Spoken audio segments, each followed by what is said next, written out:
Here's an example of a report that came out from a higher ed research body where they interviewed thousands of college students. And the college students were still saying that they wanted the human touch in their academic encounters, and that technology was not the most important thing. Surprise, surprise. I think we all knew that, but they want the interaction with real people. And passionate instructors, I like that. That's the becoming, that's the being. So I want to share with you some examples. How much time do I have? I know we started like 15 minutes. Okay. So I'm going to share really quickly with you 5 examples from areas where I'm doing research here at BYU. First is the use of asynchronous video. This is the traditional use of online and face-to-face interaction. If we use asynchronous video, what we can do is we can still maintain the flexibility, but we get fidelity and humanness. This happened, so we're strengthening the interaction that are happening. We've done this using many different tools: VoiceThread, Facebook video messaging, TalkBox. The CTL created a tool for us to explore this possibility. And we found that we can actually maintain an asynchronous environment that's flexible, but still have the students feel like they're connecting with the instructor. Here's some data from a pilot course that we did. This here is the online section that used the asynchronous video, and these are the other traditional face-to-face sections. The online section was able to score higher in overall course and instructor ratings, even though the other scores were quite high. As far as instructor feedback and response, it was higher in the online environment. The instructor showing genuine interest for the students and their learning was higher in the online environment. Being able to explain difficult concepts was also higher in the online environment. Provide help and learning opportunities was also higher in the online environment. What these are basically showing is that these are possibilities with this ability to have human interactions online. These are possibilities. Second is synchronous video, so live video back and forth. We had an example where we taught a religious education course where we had some people face-to-face and some people at a distance using one-way video and two-way audio, synchronous communication. And the people at a distance had as good and even in some cases better experience than the people in the face-to-face environment. We use tools like Skype and other tools to bring experts into classes. Here's a couple of examples from the IP&T department.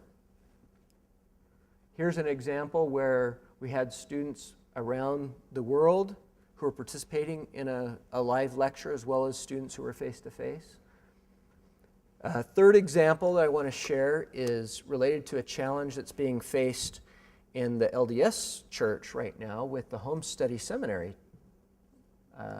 People who do not live close enough to attend a religious education course close to their high school or their home.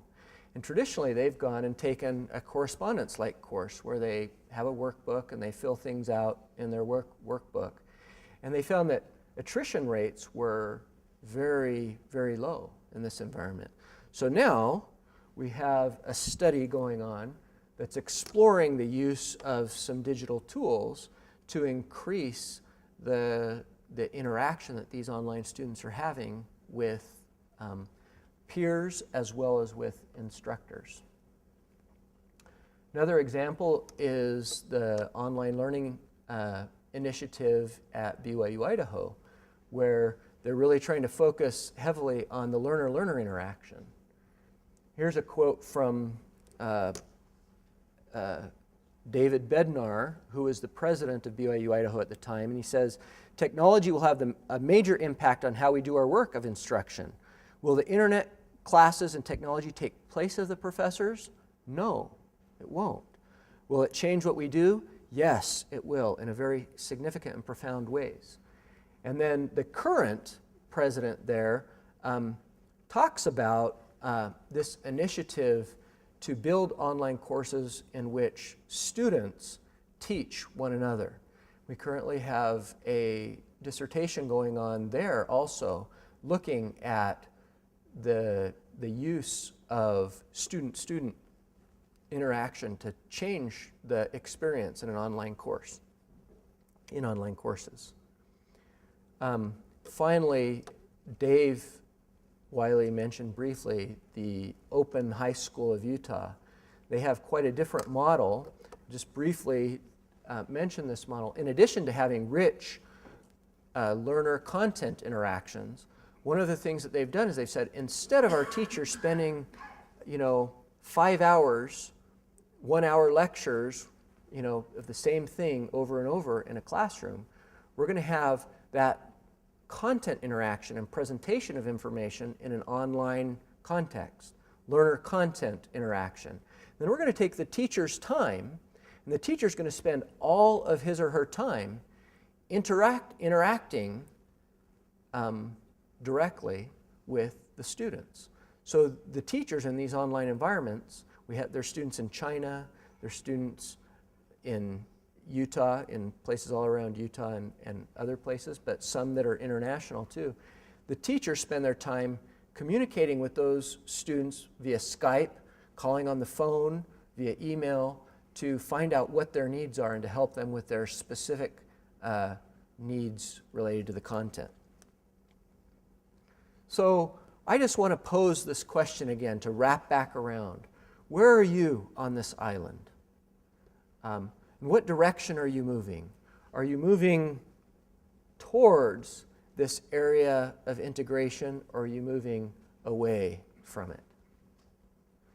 And what I hope, I felt a little nervous about presenting when I started, because I know that some of the ideas are different from the current independent study model.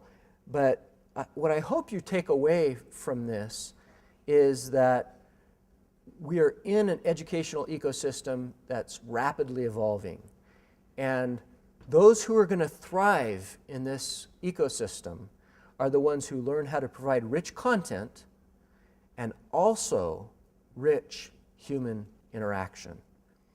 And there are numerous, infinite ways for these interactions to be structured and designed, and all different kind of levels of the interactions. And I know that you can do it. You are creative people, and you can figure out ways to make the human interaction and the content interaction together. So that's all I have. Thank you.